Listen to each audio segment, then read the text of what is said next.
Hello. Oops, what just happened? Hello, welcome to Life on the Farm, Legacies of Dutch Colonial Brooklyn. My name is Shirley Brown-Alleyne, and I'm the Manager of Education at Brooklyn Public Library Center for Brooklyn History. Today, I'm joined by fellow colleagues from the education team at CBH, as well as Danielle Hilkin from the Wyckoff House Museum. I'd like to commence the official proceedings of today's session by acknowledging that the Center for Brooklyn History stands on land that is part of the unceded ancestral homeland of the Lenape, Delaware people. As a sign of respect, we recognize and honor the Lenape Delaware nations, their elders past and present, and future generations. We are committed to addressing exclusions and erasures of Indigenous peoples and confronting the ongoing legacies of settler colonialism in our work. Before we dive in, we'd like to get to know each other through a few polls. So let's get started. Where are you joining us from today? Okay, so we have 76% New York City, 11% New York State, 11% elsewhere. Okay. Next question. What grade do you mostly teach? Okay, so we have mostly elementary school students, mostly elementary school teachers at 53%, middle school teachers at 11%, high school at 21%, and something else. Great. Next question. What subject do you mostly teach?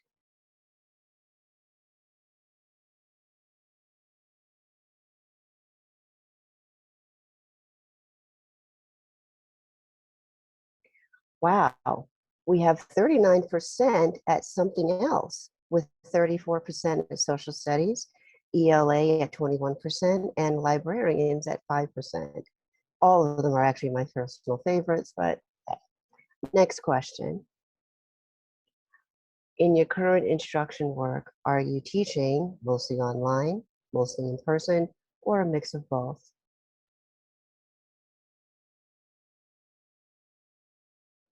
Wow, 50% are mostly online, 28% are mostly in person, and 22% are a mix of both. Thank you.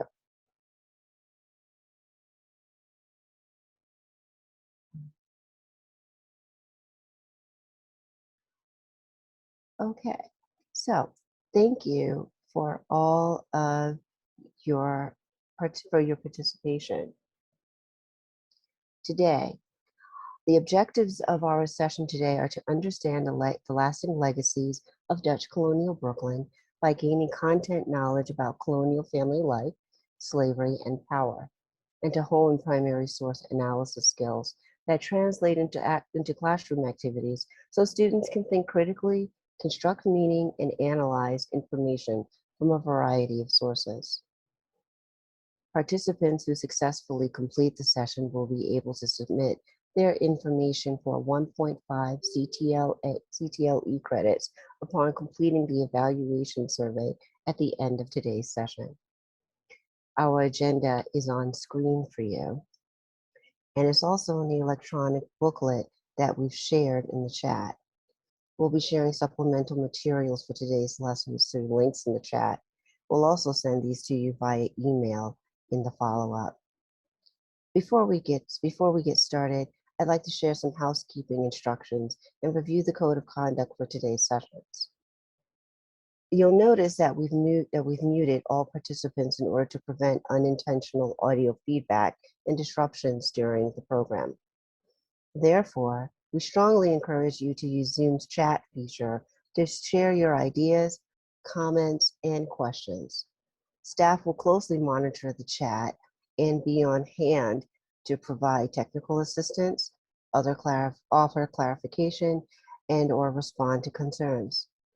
They will also use the chat feature to share resources referenced in the presentation and collate questions for the Q&A portion of today's session.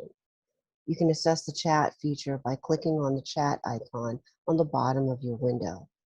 There will also be opportunities for Q&A during which you can raise the hand icon to share a question with our speakers directly.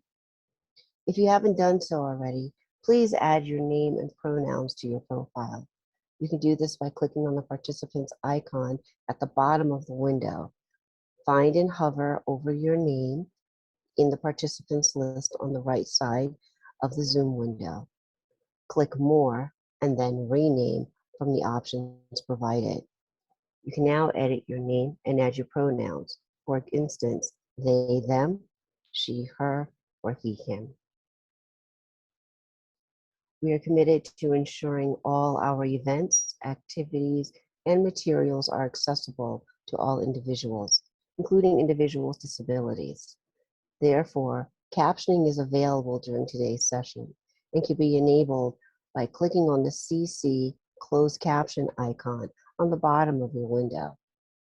Please email our staff with your preferred communication methods at connections@brooklynlibrary.org. connections@bklynlibrary.org if you require other accessibility accommodations. We also want you to be aware that this session is being recorded and will be shared after the session concludes. By participating with your camera on, you have consented to being recorded. If you do not consent to being recorded, please turn the camera off and refrain from verbally sharing ideas, comments, and questions. You can share these through the chat feature, which will not be saved. Breakout sessions will also not be recorded. Code of Conduct. I'd like to highlight our code of conduct. Our events are intended to create a space that nurtures a community of educators that is inclusive of all, regardless of race, ethnicity, gender identity, religion, age, sexual orientation, ability, or stage of professional development. All attendees are expected to show respect to presenters, organizers, and other attendees. Again, please reach out if you need help. Use the chat feature if you have a technology issue. Want to clarify something or have concerns about another participant's behavior? You can also privately message staff through the chat feature if your concern is sensitive.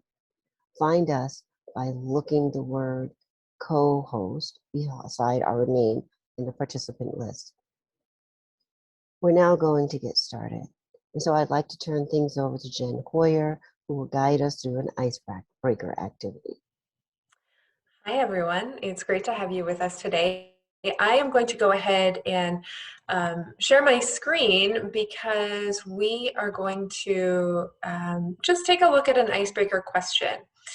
My colleague Charlie is actually going to put a link in the chat.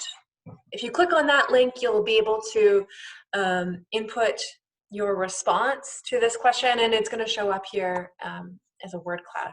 We would love to just spend some time thinking and sharing our responses. What do you think about when you think about Dutch Colonial New York City?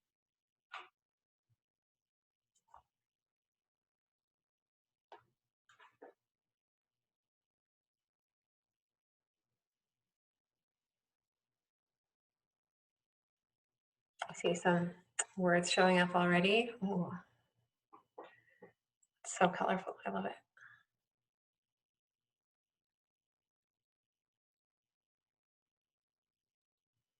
And we can see already that some of the words are a little bigger. They're showing up larger because they've been entered more times. And again, you can go to that. Charlie, maybe we can put that link in the chat again for folks to go over to Mentimeter and answer their responses so that they show up in our word cloud. I'm seeing Stuyvesant really show up alongside slavery New Amsterdam, trade, Knickerbockers, I love it.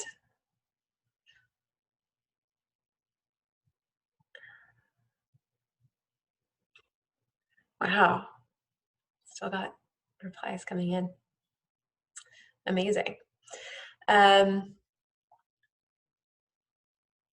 And some of the big words here I'll highlight that just continue to really stand out are slavery and Stuyvesant and trade.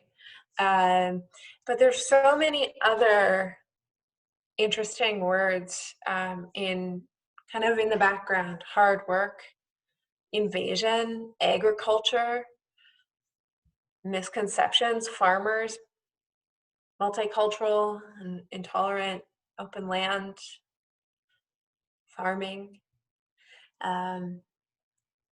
Thank you so much for sharing all of these with us. These, I think, are a lot of different ideas that we are going to be spending time talking about today.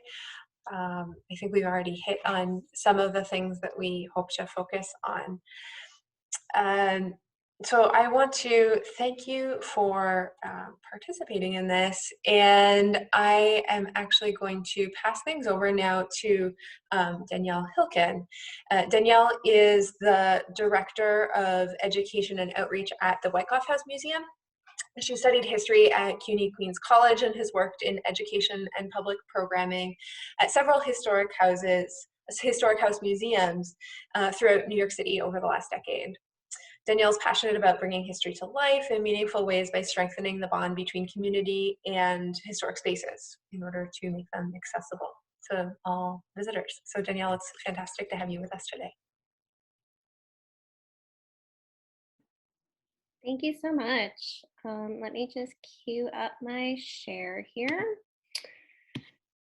Okay. Welcome, everyone. It was really exciting to see your responses with the Mentimeter. It's interesting because, Dutch colonial history, this represents such a tiny part of New York City history, but it has really set a foundation for, how we have developed as a city today. And I'm really excited to be able to share this with you today. So just a little background, I'm with the Wyckoff House Museum. I'm going to be talking more about the Wyckoff Museum towards the end of the presentation. I do want to spend some time focusing on, what this time was like, who were the people who lived here, and how we see that influence reflected in our lives today. So, we're talking about a very specific period of time from about 1624 until 1665 when the British took control of the city. And New Amsterdam might be the thing that comes to mind when thinking about Dutch colonial history, but really New Netherlands was a much larger colony, spanning from New England, most of New York, and going down towards like Delaware. This is a very interesting map that shows the entire colony because it really represents Dutch interests in this area at the time. Maybe some people can share in the chat things that you've noticed as we're looking at this and examining this. So the Dutch were in control of the New Netherland colony, but it was really the Dutch West India Company that was in control. So coming to this area, coming to what was known as the New World, started out as economic interests. If some of you might be able to see, there's different animals represented throughout this map. That's because they were looking for furs. I saw in the Mentimeter before, beaver furs, that was a huge driver during this time. So trade with Native American tribes throughout the area was definitely something that was driving development, settlement here, and also farming. So the people who were settling here, they had to make their own subsistence, and also were contributing cash crops to a larger global economy that was happening at the time. So, give me a second.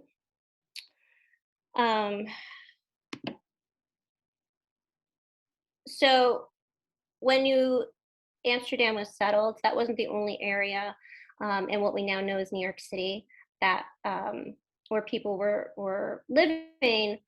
Brooklyn was also being settled at the same time, and it started out with 5 towns: Brooklyn, New Amersfoort, which later became Flatlands, Midwood, which became Flatbush, Bushwick, and New Utrecht. Gravesend was granted to a woman named Lady Deborah Moody, who was English. The Dutch gave her permission to start a settlement in southern Brooklyn. So those were the towns that later would become consolidated to become Brooklyn as we know it today. The borough of Brooklyn, when New York City was consolidated in 1898. The map that's on the right of this slide, this map is from 1872. And if you were to visit the Wyckoff House Museum today, a copy of this map is hanging in our entryway. And it's one of my favorite things in the house. We have a very small collection, but it's one of the few things that we have that I really feel like brings to life what life is like during this early colonial period and what life was like for a really long time in the southern part of Brooklyn. So you can see on the left side of this map, those were the areas that were developed earliest, so became cities first. And the southern parts of Brooklyn really stayed rural and agricultural much later into the 1900s. The photo that was used as the feature photo in the booklet on our front slides, that photo is from 1914, and that was the view from across our front stairs to where the neighboring farm was across the road. So things stayed the same for a really long time and then changed very quickly. So if we zoom in on this map here, where the Wyckoff House Museum is located is this area, this plot that's called J.A. Wyckoff. Can anyone tell me, you feel free to drop in the chat, any names, place markers that might be familiar to you within what we're seeing right now? So we have the Wyckoff House is here. I can see someone's put Canarsie, Flatbush. Mm-hmm.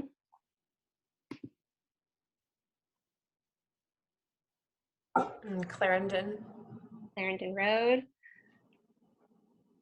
And someone else, does that say Bedford Creek? Bedford, Lefferts, I see Bergen. Yeah, so these are all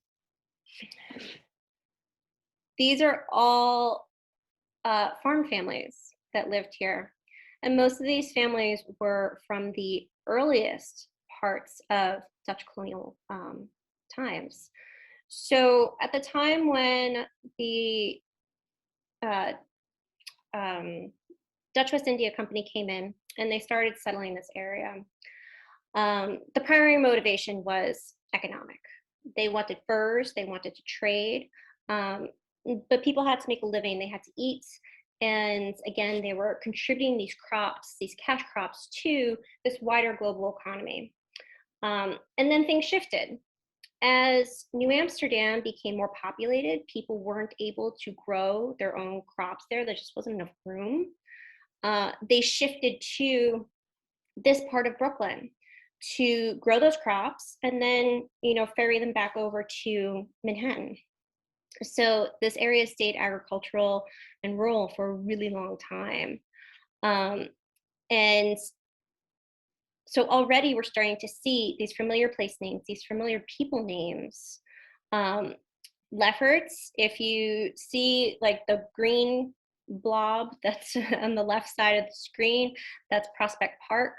There is a big plot there that has the name J. Lefferts on it. That's Prospect Lefferts, the neighborhood today. Bergen,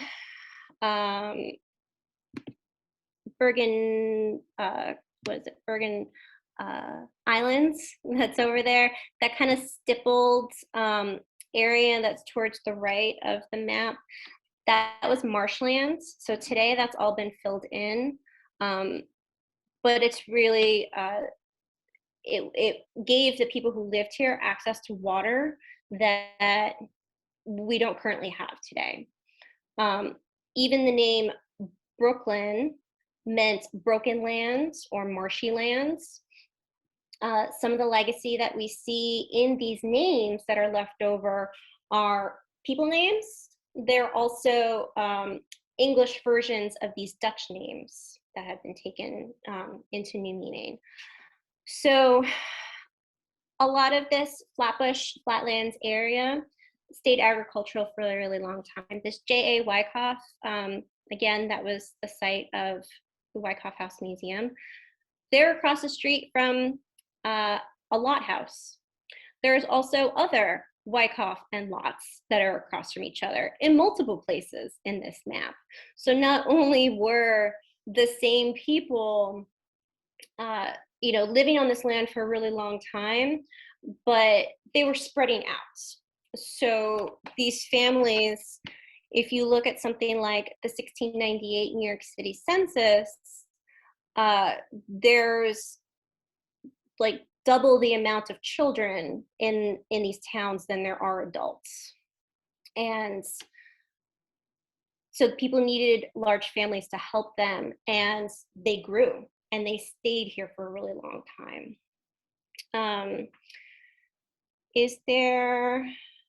Are there any questions so far?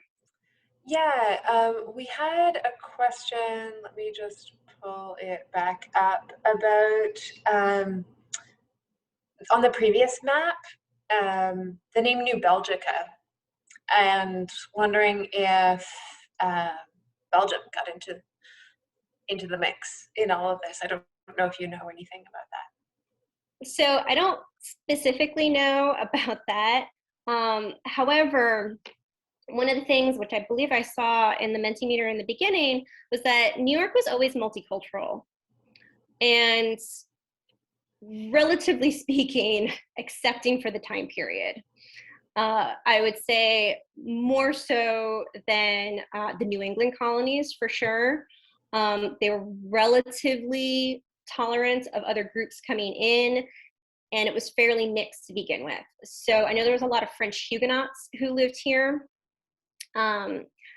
Specifically Belgium, I'm not sure, but I wouldn't be surprised if there were influence there. Belgium was been part of the Netherlands at that point. That is perfectly possible. They did split at one point. Yeah. Yeah, and there was a question about the name Gravesend as well, and I was just thinking, I don't know if you know about the name Gravesend, Danielle, but you and I were just talking yesterday about this new book called Names of New York by Joshua Jolly Shapiro. Mm-hmm. I don't know specifically where the name came from, but there were parts of New York City that the Dutch granted land to English residents that lived there. So even though they became rivals later on, and especially in the beginning, they did give them opportunity to live here. So for example, Flushing in Queens was also one of those areas that they gave English a chance to live here as well. So I don't know where Gravesend came from exactly. I think there's a lot of debate about it, yeah. I think that there tends to be a lot of debate with these kind of Let's see what's there. Okay, so if there aren't any other questions, I'm going to switch it over to Jen, who's going to go through our first activity. And I would like to just let everyone know, as we're going through, feel free to drop questions and everything in the chat. I will answer as best I can as I go along, but there's still plenty of time for Q&A and during the activities and during the lecture part. Okay, Jen, you can do it. Right, super.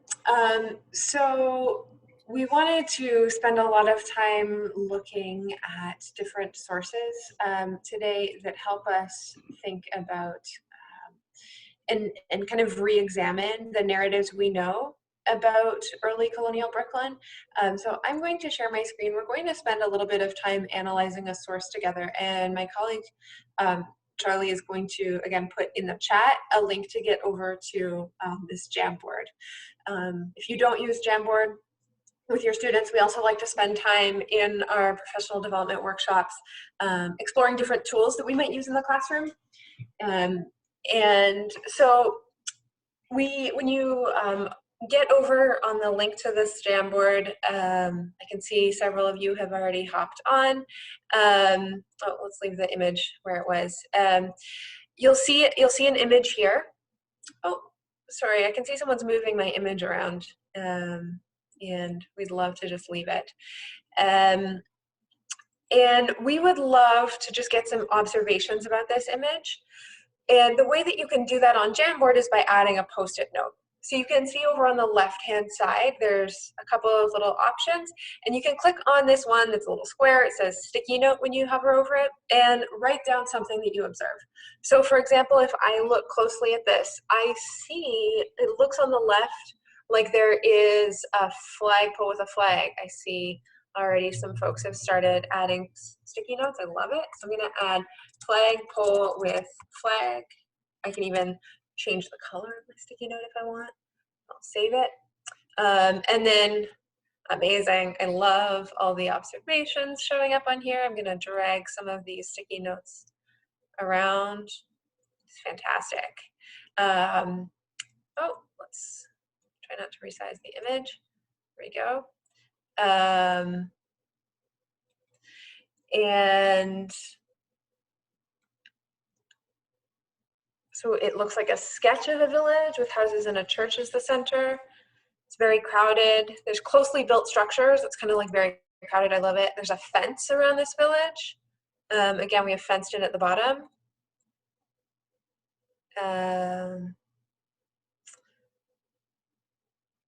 And again, if you're looking for the sticky note option, you can grab it on the left-hand side menu there. So we have, it says, it reminds me of the farmhouse in Brooklyn. Dutch-style buildings. Super. So we have lots and lots of observations about this all over. It feels crowded. There's a two-story church. There's like a lot of buildings happening here. There's also a fence. It feels pretty contained. So we're going to look at a different portion, a different source now. And you can get there at the top of your screen, just above the Jamboard, you'll see an arrow to go to the next frame. And we see a new image. And so again, I'd love you to follow me over to the second frame.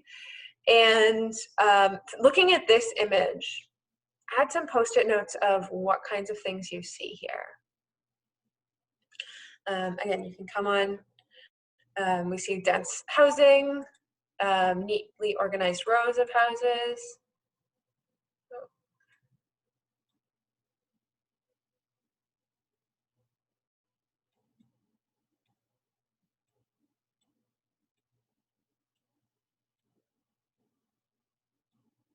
Someone said, is that a sailboat? The city is right up by the water.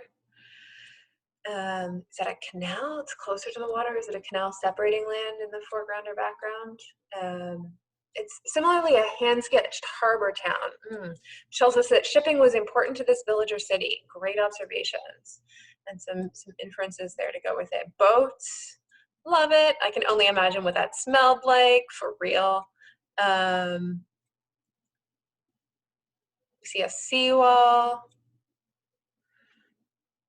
Amazing.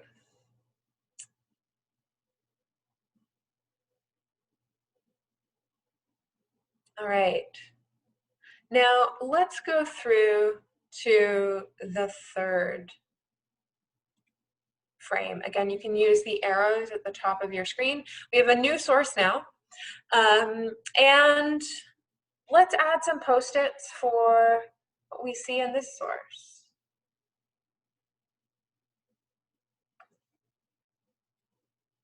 And I know that Jamboard is sometimes tricky to navigate. Let's try to leave the source the size it originally, oops, there we go, and not move it around too much so that we can just let other folks see it as well. So we see farming, empty space. Lots of folks are writing about farming. I love it. Someone said it has recently snowed. So much around farming and open space.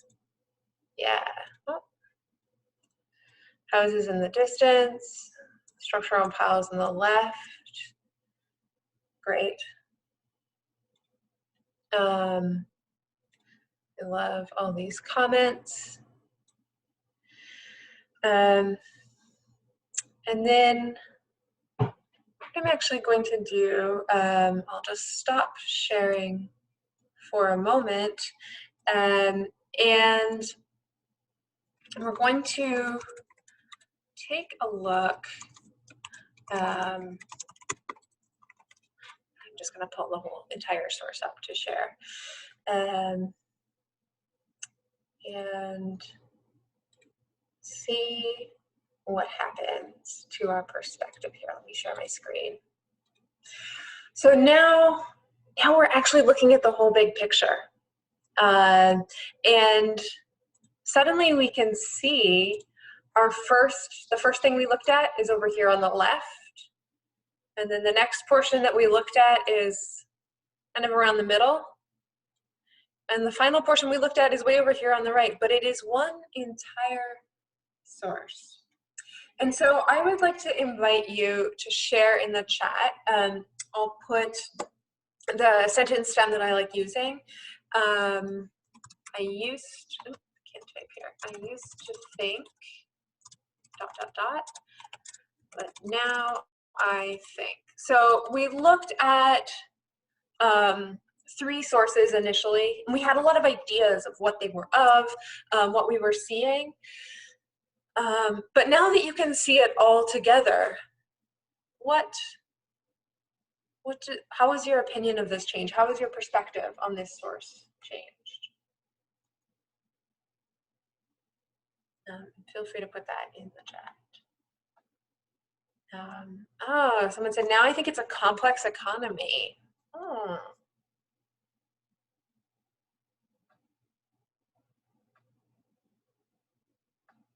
Great. I used to think this was chronological, but now I think it's just a bigger picture. But maybe it's meant to read left to right. Interesting. I used to think these were all different places in Brooklyn, but now I think and know how this is all connected. I love this. Opinion didn't really change. It's still a lot of man-made jetties for boats. I used to think that New York was only a busy port city, but it would seem as though it also included farms and estates as well. I love that. The town looks smaller now, surrounded by empty space. I used to think everything was extremely crowded, but now I see it was the beginning of a larger city. Hardworking, it must have been really difficult. These are really, really fantastic reflections. Thank you so much. Now, I want to invite you to think about what we don't see. We see a lot of things. We've analyzed this pretty closely, but what things do we not see when we look at this source?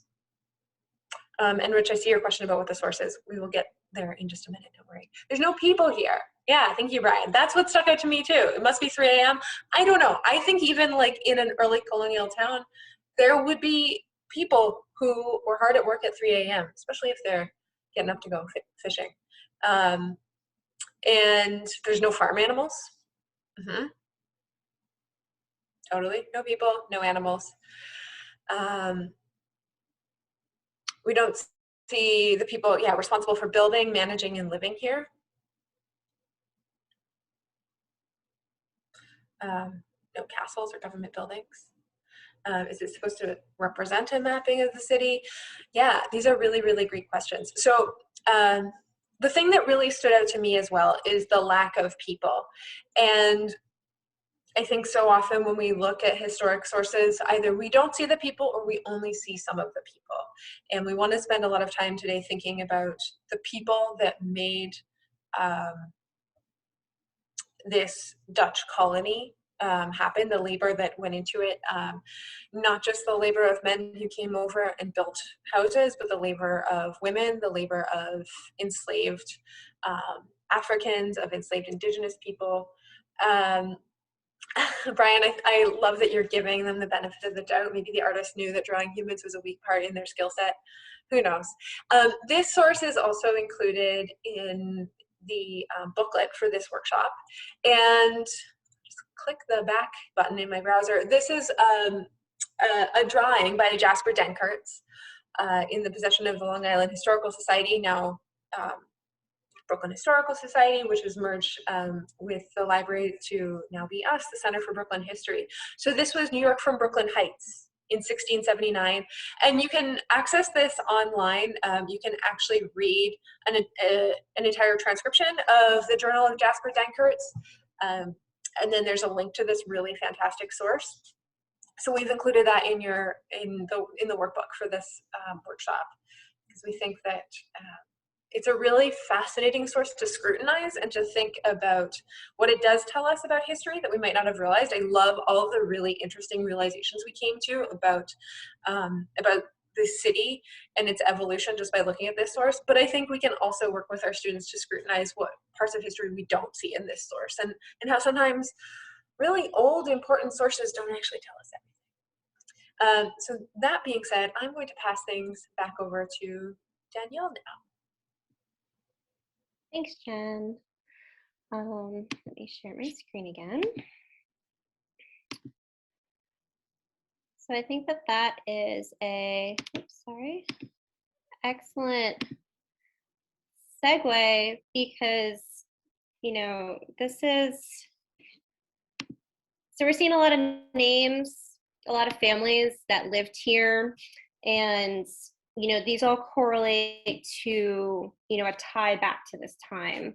And when I was doing research to put together all these images and resources, I saw someone describe looking at this time period as becoming an archaeologist, where you're examining these layers of history. You're going back so far and having to, remove all of your preconceived notions of what life is like during this current time period, and to really go back and place yourself in this time. And there's evidence of this, all around us. There are a few historical sites that date from this time period, and I'll go over those a little bit more later.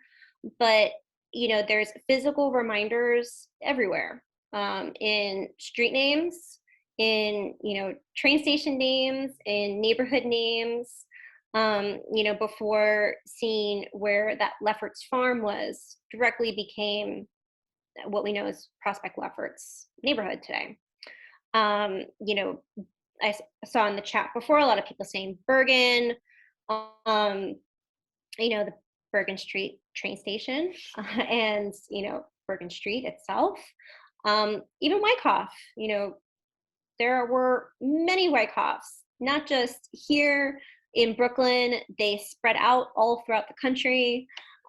Today, we still host Wyckoff family reunions, where there's something like 90,000 known descendants alive today who can trace their family history back to the very first Wyckoff who lived in the house that I'm sitting in right now. So these ties go back a really long time. And there's also more than just place names and signage that reminds us of this place. There was power structures and dynamics that were set up that were exploited and continued on well past when the Dutch let go of control of this colony. But there's still things that we have to deal with today. So in terms of place names, once you start looking into the names of places and see these signs all around you, this is an excellent opportunity to make connections with your neighborhood, with your students. I would love to see more, research projects and that dive into neighborhoods and, connections to places where people live. And that's an excellent opportunity to explore that with your students. And so even something like with these power structures, things were set up under the Dutch that definitely became more entrenched when the English took over and we became known as New York City. But it definitely started during this time. So we can't talk about this era and not talk about slavery. And I know a lot of you put that into the Mentimeter in the beginning, which I love to see, because being a product of the New York City school system, born and raised here, I did not know nearly enough about our slavery in our past than I do as an adult who now works in museums. So originally when enslaved people first came here, this was not set up as the same system as maybe what happened in like Virginia, for example. The enslaved people who were transported here and were forced to work here were working for the Dutch West India Company specifically. So the Dutch West India Company was administering and running the colony, appointing folks like Peter Stuyvesant to, run things and make sure that they were going smoothly. So the enslaved people worked for them. They also had, a bit of a different relationship to freedom than enslaved people in other colonies did. There were approximately 11 enslaved people who arrived in New Amsterdam as early as 1626. And this colony was literally built on their backs. Their labor was essential for creating fortifications, for building roads, establishing farms. They did all the heavy lifting, or they contributed to the heavy lifting of creating the colony of New Amsterdam, and also in managing and running the farms. So it's a little more difficult to track the enslaved people who were in this part of Brooklyn, for example, where the Wyckoff family, there's no records of them owning enslaved people until the 1700s, but that doesn't mean that they didn't profit off of their existence in some way, whether it's by, renting out their labor, having them help, or at least even profiting off of products that they were producing. The translation and transcription on this slide that's on the right side of the screen here, this original document, I believe, doesn't exist anymore. There was a terrible fire in the early 1900s in the New York State Archives, so quite a bit has been lost during that time. But this is a transcription of that document. I don't think that they have a scanned version because it's in terrible shape. But this was documenting enslaved people who were able to petition for their freedom and were granted land in order to live and farm, and they owned that land, which was a very different experience than enslaved people in other colonies. and also a much different experience than what would have happened later on. As slavery was kind of established and tested the boundaries of in the early period, that was really when more people were probably able to gain freedom than they were in later periods. Definitely under the British, things really cracked down and got more strict. But in this earlier period, for example, Peter Stuyvesant started to grant parcels of land that were in New Amsterdam, mostly to help create a buffer between the indigenous people and to protect the colonists, the settlers in that lower part of Manhattan. So today, if you go into visit Washington Square Park, that was an area that had a lot of their farms originally. And if you were to go through this entire document, it lists out individual people. So in that way, it gives us a sense of who these people were, what their lives were like, where they were living. We don't always have the stories of everyone, but with a little bit of digging, they exist. And if we can't specifically give them names and identities, we can at least have an idea of what their lives were like by examining these sources a little bit more closely. I have seen the chat kind of pop up a bit.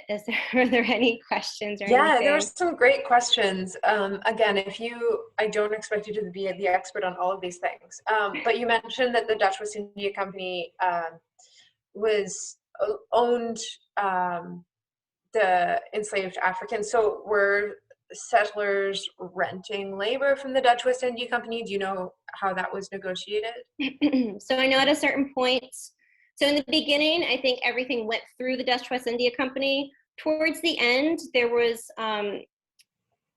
definitely a slave ship that came in 1664, right before power shift happened and the English took over. And I believe those enslaved people were being sold directly to Dutch families. So there was a shift that happened somewhere within that time period that it became more common for individuals to own slaves, to become slavers, but to at least start off with, everything went through the Dutch West India Company. Thank you. There's another really great question kind of related to this. Do you know if slavery was being practiced in the Netherlands at this time, or was it a new thing in the colonies? That is a great question. I don't know. Please correct me if I'm wrong, but I don't think that it was being practiced in Europe. It was tricky. Yeah. There was a lot of, testing moral grounds on how to, justify, enslaving someone. And, for example, with the Spanish, if they were Christian, they couldn't be enslaved, and that also kind of, applied in other places. If they were baptized and then they said, no, we don't accept that anymore. So, things changed over time, and, those boundaries were kind of pushed and moved around as it saw fit. But as far as I know, it was not practiced in Europe. Well, I mean, good further research for all of us. Someone also asked if folks will be getting the slides. We will send out the slides in follow-up to this. Don't worry. And I think there's a few other questions. We may save them for the end, if that's okay, just so we can keep things moving along. Absolutely. I do want to say this is not meant to be a history of the Dutch colonial era in its entirety. There is so much more to dig into and understand. There's so many more nuances to power dynamics, to understanding the people who are living here, their motivations. But I hope that this conversation will encourage you to explore this further with your students and really understand that there are so many resources out there to look more closely at. That being said, I'm going to switch back over to Jen to do our next activity. Oh, I will share my slides here. Let's see. Yeah, and I think I love your point about like all the complexity of this, Danielle. And one of our biggest goals today, I think, was to realize that perhaps this history is a little bit more complex than often like our textbooks make us realize, especially just the Dutch colonial era, even before became a British colony. So we're going to spend a little bit of time looking at historic maps. And my goal, we're not going to spend too much time on this. I'm mostly going to talk through how we would do the activity with students, just in the interest of time today. But my goal with this is to think about what maps can teach us about a topic like colonialism. What can maps reveal about these legacies of power that we're trying to start unpacking? And how are maps created to support or subvert specific historic narratives? So we're going to look at 2 maps. And for each map, we're going to ask ourselves, and you can feel free to put in the chat, what do we see when we look at this map? What features of a map are evident here? So I always like to just practice map literacy with students and think like, do we see a key? Do we see bodies of water? Do we see land? Do we see roads? And then what could we use this map for? Is it a map for transportation? Is it a map for building? Is it a map for tourism? Something entirely different? And what questions do you have after looking at this map? So let's take a look at our first map. Again, these sources will also be included in the workbook, but just looking at this first one, it's called the Old Town of Flatbush. It was made in 1932, so clearly it was not made at the time of the Old Town of Flatbush, but it's made to represent that somewhat. And I think one of my colleagues will put a link in the chat actually to see this, if you want to go over to our website and see it. But just looking at it, what kinds of things do we see here? What kind of map features could we point out? What could you use this map for, and what questions do you have? So it says, I love these comments in the chat already. It shows where the Lenape lived in relation to the colonists. It shows a lot of teepees. Yes, it shows like a lot of teepees. Water, roads, compass roads, the main roads in Flatbush. Absolutely, we see Flatbush Avenue. And it also then says Indian Trail for a portion of Canarsie Avenue. It says Canarsie Lane and the little lane to New Utrecht. There's a prominent gallows, yes. There's water, there's a windmill. Yeah, we don't see a lot of gallows on historic maps of Brooklyn. That does stand out to me. What could you use this map for, or what do you think this map was created for? Anna points out that there's just like a lot of punishment showing up on this map. Yeah, good point. It's a bank advertisement. And Ben mentions it's possibly for a decorative use. Mm-hmm.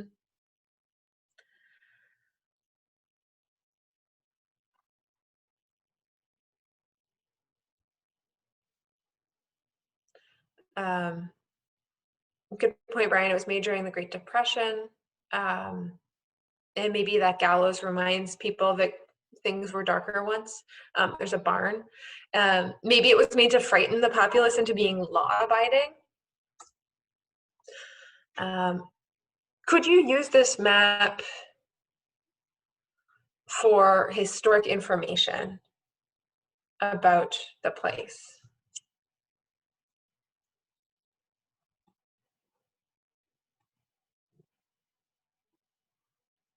It's kind of a tricky question. Yeah, Margaret said possibly very general information. Like, yes, there's a Flatbush Avenue. Yes, there's a body of water. Were the Lenape all living in teepees? No. I really like John's point that this helps us understand how people in the 1930s thought about their history. Totally. It tells us like the narrative, the historic narrative that people had.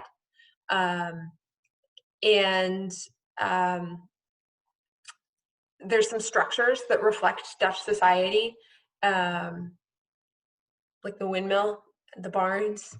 So there are some details here, but yeah, it is a type of historical fiction. It's the narrative that folks understood at the time.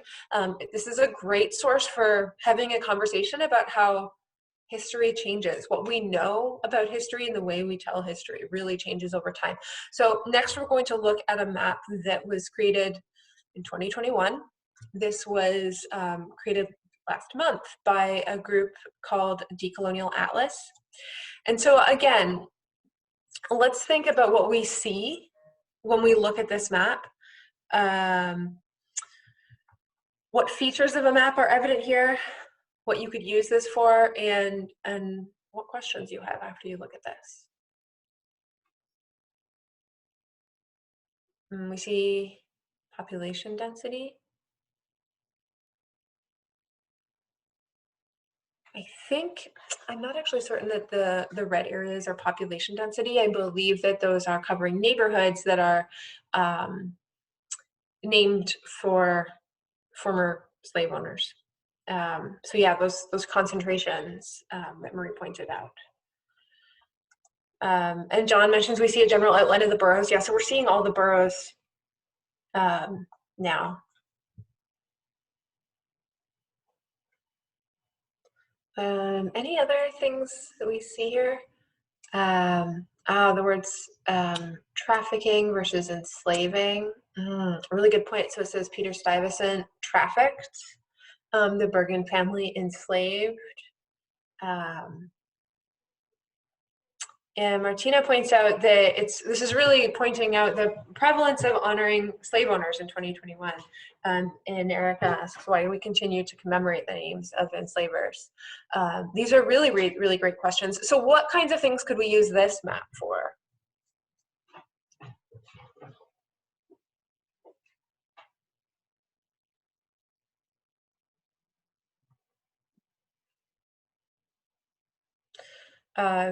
Yeah, so we could use this for challenging inherited historic narratives. Oh, I like this. We can see where concentrated wealth was located. And I think if our previous map was helping us understand how folks viewed the history of this place in the 1930s, this map can help us understand that those historic narratives are changing, and this shows us some conversations about this place that are happening in the 2020s. I love Martina's idea for a great assignment. This is evidence for students to use in writing to elected officials in advocating for second names and contextual names. Definitely. So to reflect back on our starting question, I really, really appreciate all the things that you all have shared in the chat as we've looked at these. And I want to just bring us back to that starting point, thinking about what maps can teach us about a topic like colonialism, what they can reveal about legacies of power, and how maps are created to support or subvert historic narratives. Sometimes I think we think about teaching about maps, teaching with maps, and teaching map literacy for geographic things, for understanding places, but I love how maps can help us have conversations about changes in the way we understand history and about legacies of power. And I love this idea as well of encouraging students to create their own maps of their neighborhoods. Amazing. Thank you all so much. I am going to pass things back over to Danielle now.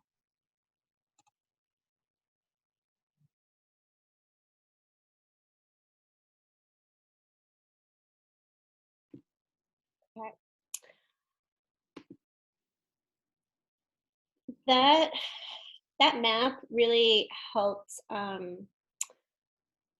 give, like, put all of this work into context for me personally while I was getting, preparing for this talk. And it it does help us give this you know idea that, like, our understanding of history changes all the time. And while the old Flatbush map that Jen just shared, to us today seems ridiculous because it's, inaccurate in a lot of different ways. Um, at the time period, whoever created it had a very specific lens of their interpretation of history. And I think that specifically when we look at historic house museums, they're also dealing with an interpretation of history from a specific time period. And it happens to be our responsibility to constantly reassess that and evaluate it throughout time. A lot of historic house museums tend to be interpreted during a specific time period to show what life was like during that specific era that they want to uh, illustrate. And it kind of can be treated as a one and done. We're going to decide that this room is going to be interpreted as it looked in 1652, and then we never have to change it ever again. And that might be the case, but then it's up to our telling of history that has to change and keep up with new understandings. So there are historic house museums that still exist throughout New York City, but especially in Brooklyn. And these houses are either have ties to families from the Dutch colonial period, or the houses themselves exist from that time. So on this slide are the Lefferts Historic House and the Lot House. The Lefferts House was moved into Prospect Park, and I believe they're currently closed for a restoration project at the moment. And the Lot House is not open to the public, but they're both our sister sites. The Wyckoff House Museum is part of the Historic House Trust, which is a collection of 23 houses throughout the 5 boroughs.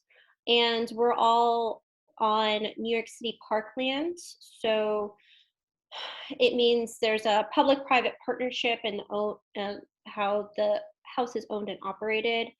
Most of them are museums that are open to the public regularly. So the Lefferts House is, like I said, in Prospect Park. Lot House is down in Marine Park, which is actually, both of them are fairly close to our Wyckoff site today. And both of those families were enslavers.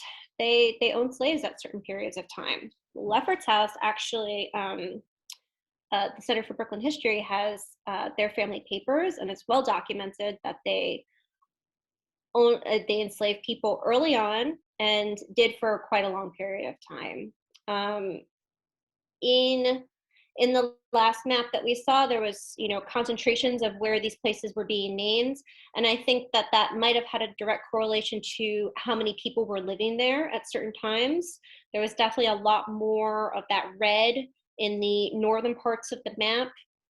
Those areas were settled more densely earlier on, but there were, plenty of enslaved people that were living in the lower parts of Brooklyn, in the southern parts. And that was, and it was a much different experience than what was happening in other colonies. We didn't have like the plantation system that was happening here, where there could be, dozens of enslaved people living on one property. It was a much more isolated experience where maybe there was only 1 to 3 enslaved people living with a family. And it was more isolating, and it was more there was less ability to keep some of the traditions and culture that we see coming out of places like the South, because they had to conform to, the cuisine that their families wanted them to cook. They had to learn the language. They most likely learned either English or Dutch or both while they were living here. And there was, at a certain period of time in the 1700s, where New York City had the most enslaved people north of Baltimore, and was second only to Charleston, South Carolina. And both were major port cities for importing enslaved people. So it was a lot. And almost all of these houses that are left today have complicated histories having to deal with that. So here's the Wyckoff House Museum. This is where I work, and this is where I am streaming from today. And I do want to give a shout out to the Bound House. That photo in the lower right-hand side. They're over in Queens, they're in Flushing. I did want to highlight them just because it's another house from this time period. There are very few from the 1600s that are in their original condition. The Old Stone House is another house that's here in Brooklyn. They're rebuilt, so they don't have any of their original interior. But I do want to shout out the Bound House because they also have a very interesting history. If you want any resources on religious tolerance, the Flushing Remonstrance was signed due to events that happened there. So I would highly recommend checking them out. But the Wyckoff House, we also have a very complicated history. As part of this interpreting and reinterpreting history, for a very long time, it was like, well, the very first settlers that came, Peter Wyckoff, he came over as an indentured servant as a young man, and which was a very common way to get people, to get bodies to come here to work. He had an indentured servitude of 6 years where he, paid back his, his ticket, his room and board, his lodging, all that stuff. And after 6 years, he was able to become upwardly mobile and, married, had a family, and came and settled down here in Brooklyn. He was originally working at a farm in upstate New York called Rensselaer's Pike. Rensselaer County near Albany, I believe, is most of that land today. So he, was this interpreted as a long time as being this rag to riches story of this young illiterate man who came here and was just able to work really hard. And, he got his freedom. He worked up. He became a magistrate. He had a large family. Him and his wife had 11 children that survived to adulthood, which was a pretty big deal for the 1600s. And, they lived in this house for 8 generations and, were relatively successful. They had lots of descendants. Like I said before, there are Wyckoffs across the country. If you're familiar with Wyckoff, New Jersey, they're related directly to us also.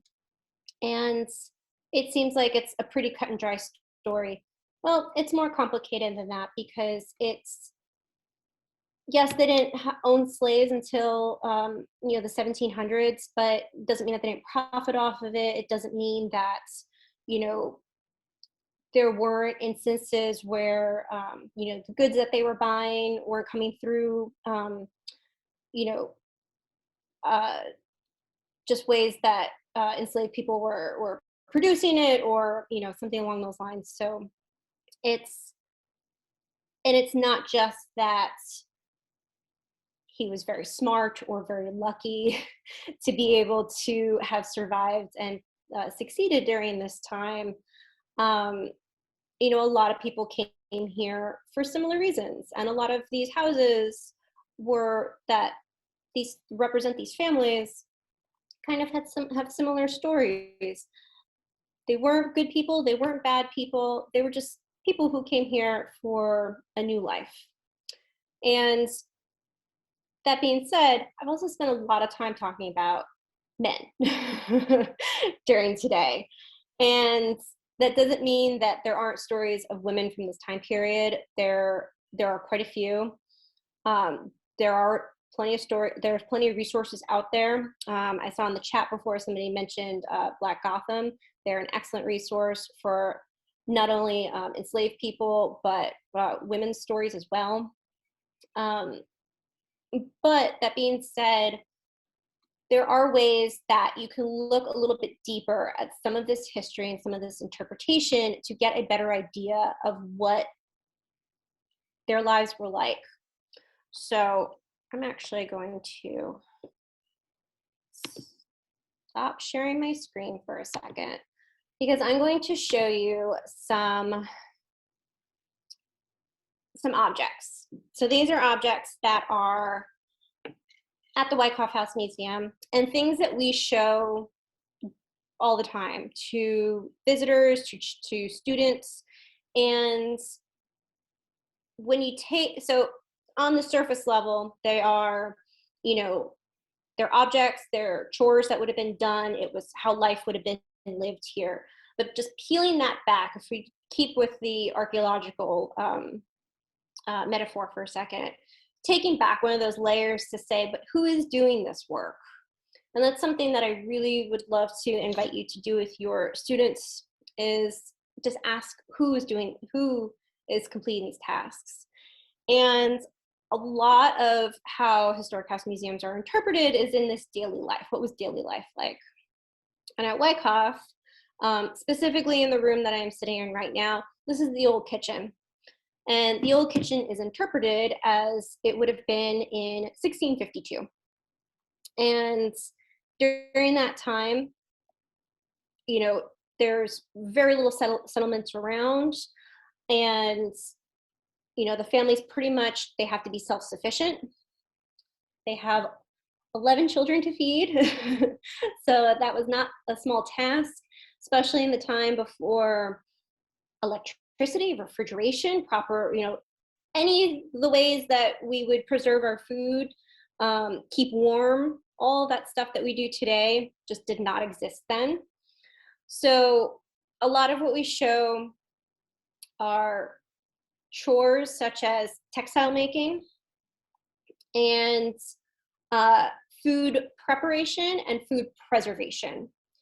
So I want to quickly show you a few things, and hopefully we'll have enough time for questions at the end. But I'd like to show you this object. This is one of my favorites because it's gnarly looking. It looks like it will really injure you and does not seem to be for the thing that you think it's used for. Although it looks like somebody right off the bat has the right answer. Does anyone know what it's called?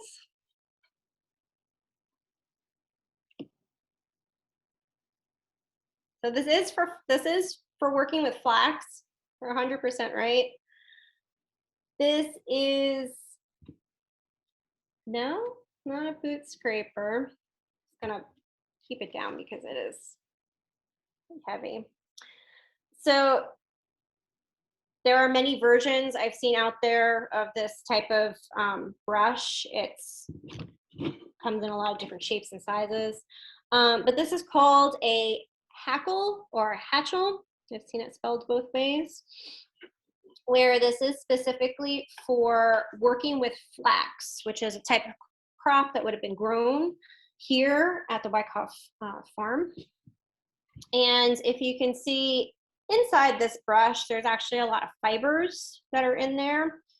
The process of taking flax, which ends up, after you dry it, kind of looks like hay, where it kind of dries on the outside and it gets very, very stiff.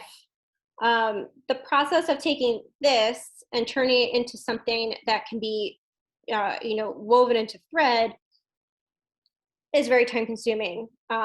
So this brush is one part of taking this flax, breaking it up over this comb. There's a special way to comb it through. So it breaks up this hard exterior and gives you these kinds of like little fibers on the inside, if you can see that at all. So these little fibers are, you then take this and use a spinning wheel and turn that into thread, and then put that on a loom, and then you turn that into a piece of fabric, and that becomes linen eventually. So there's all of these steps, whereas today, if you just went to the store, you could buy a piece of clothing relatively quickly and easily. This is more than a multi-step process of being able to turn an organic material into fabric, into a textile that you can wear. Another thing that illustrates what this life was like, that would have definitely been something that women and enslaved people would have done here, is preserving food. So there were root cellars, which worked in a way that refrigerators do today by keeping food at a consistent temperature, but you really had to do a lot more to preserve something for a long period of time. So something like, creating, does anybody know what this is for? If you want to drop into the chat really quickly. Yep, a butter churn. So this, so butter churner. So taking that cream and turning it into butter, which is something that was much more shelf stable, that would have stayed better for a longer period of time. That would have been happening here. And I also have, I'm just gonna turn my laptop around so you can see. Okay. Does anybody want to guess what this is? I will open it up in a little bit so you can get a better idea of what the inside looks like. What would this be preserving? There's also a handle that turns this inside part.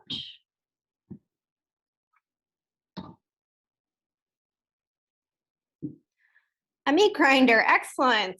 That usually takes a little bit longer to to sort through. Yeah, it's for meat. So something like, like curing sausages, that would have been something that would have preserved that food for a longer period of time. Even things like, pickling or fermenting, all of those things would have been a preservation technique.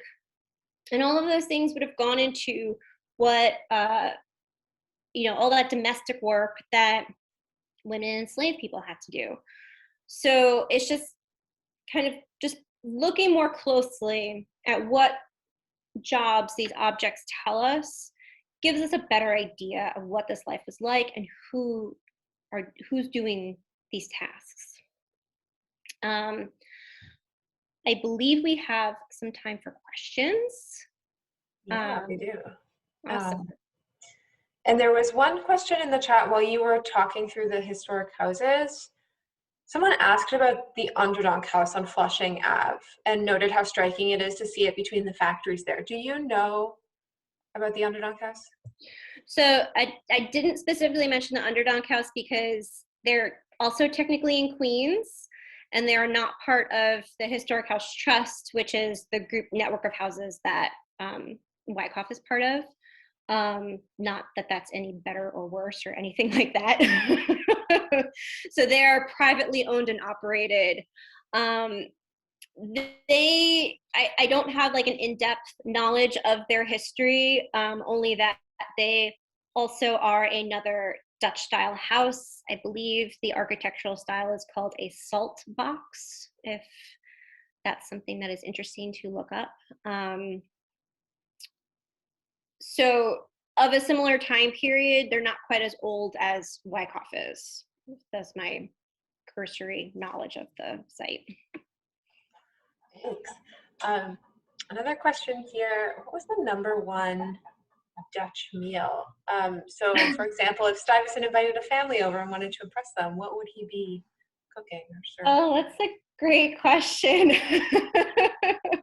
I mean, we do talk about food quite a bit during our tours and during our educational programs, because it really is something that like people can connect to very easily, and it's also just like something that like everybody has to eat something. I actually don't know a lot of like main course meals. I don't know if Shirley is still on, if she wanted to jump in. But we do talk a lot about like some stuff like coleslaw, which was Dutch. We also talk a lot about things like see, very ungracefully do this. Waffles or something that would have happened. Things like fried breads and things like that would have been happening. See, Shirley has her hand raised. Is that a? Yeah, Shirley might add more. I was just going to add that they would have had some type of salted meat, especially since they had to use salt in order to help preserve their meat.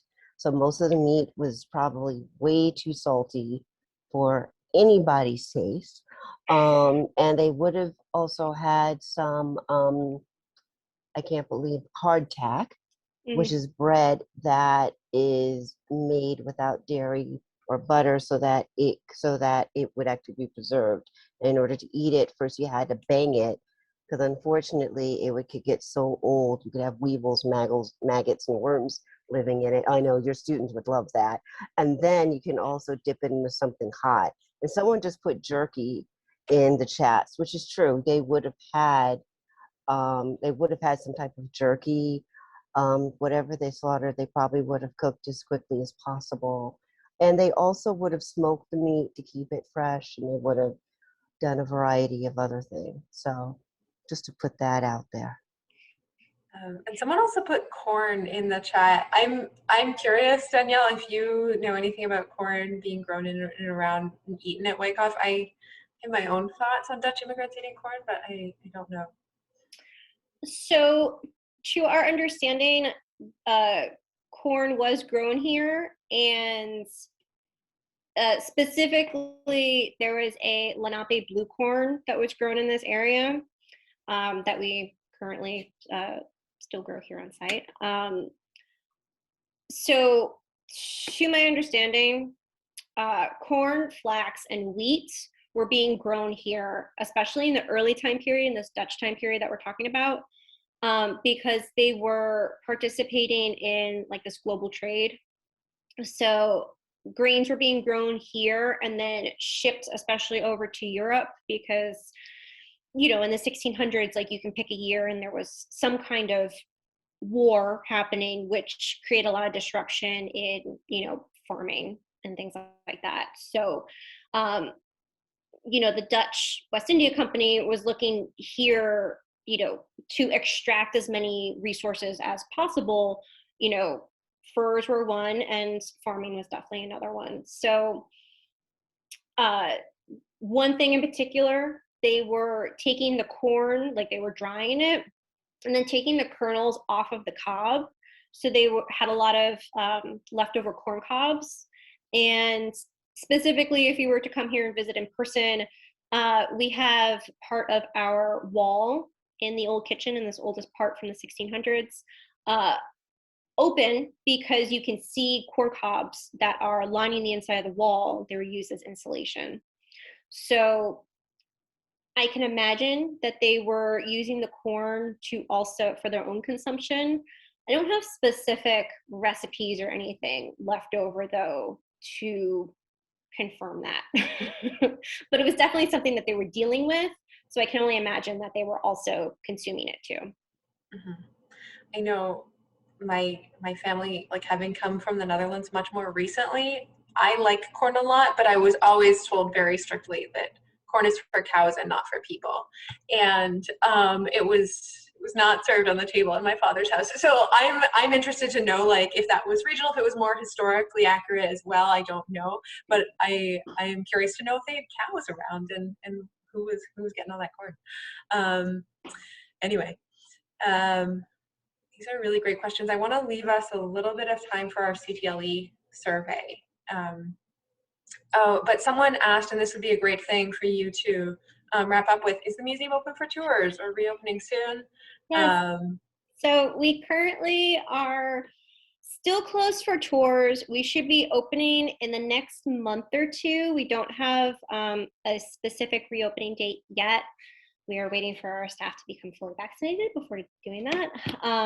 But we will be opening very soon in time for summer. We will start having tours again.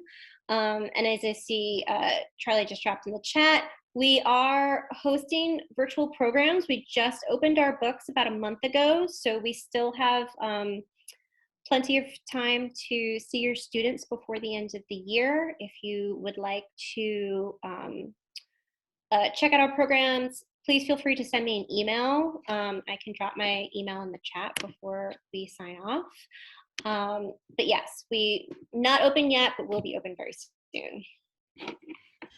Awesome. And we will share that link in the email we send you all tomorrow as well, if you don't grab it now.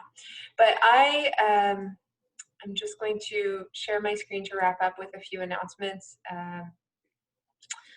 We wanted to let you know about an upcoming workshop we're doing with our friends over at the Brooklyn Museum. Stories of Art and Resistance, LGBTQ Arts and Activism, a two-part workshop on June 8th and 9th. And we're gonna have the link in the chat if you want to register now for that or just find out more information. And also, don't forget, if you would like CTLE credit, please fill out the survey. The link for this is going in the chat as well. Also, if you don't need CTLE credit, we would just love your feedback on this workshop. We really appreciated all of your ideas and input today. I know that we have only touched the tip of the iceberg, but I'm so excited about all of the different things, tools and resources this workshop has given us for thinking and rethinking relationships between the Dutch colonial folks and the indigenous people who were here and the enslaved people who were brought over. So I hope that you all leave today with a lot of new ideas for ways of talking about these things with your students and for your own exploration. Again, we will send out these slides in follow-up, and we'll also send the link to the workbook and other resources we shared today. We'll hang around for a few more minutes if you have any other questions in the chat, but thank you so much for joining us.